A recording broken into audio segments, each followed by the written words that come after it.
আবারও সঙ্গীত শিল্পী নোবেলকে আটক করেছেন পুলিশ। শনিবার মধ্যরাতে মিরপুরের কল্যাণপুরে মদ্যপ অবস্থায় উবার চালককে মারধর করায় মাইনুল আহসান নোবেলকে আটক করে পুলিশ। এরপর জিজ্ঞাসাবাদের জন্য তাকে থানায় নিয়ে যায় মিরপুর মডেল থানা পুলিশ। উবার চালক জানান, উবার অ্যাপের মাধ্যমে একটি প্রাইভেট কার ভাড়া করে গন্তব্যস্থল হাবুলের পুকুরপাড় এলাকায় আসেন কণ্ঠশিল্পী নোবেল। সঙ্গে ছিলেন তার স্ত্রী সালসাবিল মাহমুদ। গন্তব্যস্থলে যাওয়ার পরও নোবেল গাড়ি থেকে নামতে চান না, উদ্ভট কথাবার্তা ও গালাগালি করতে থাকেন।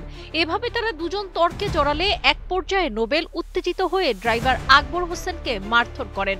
ঘটনা দেখে উৎসুক জনতা জড়ো হন। এরপর আটক করা হয় নোবেল ও উবার চালককে। এ বিষয়ে মিরপুর মডেল থানার ভারপ্রাপ্ত কর্মকর্তা সাজ্জাদ রোমান বলেন, নোবেলকে জিজ্ঞাসাবাদের জন্য থানায় আনা হয়েছে। তার বক্তব্য শুনে পরবর্তী ব্যবস্থা নেওয়া হবে। এর আগে গত 24শে জুন নারী নির্যাতনের মামলায় জামিন পান নোবেল।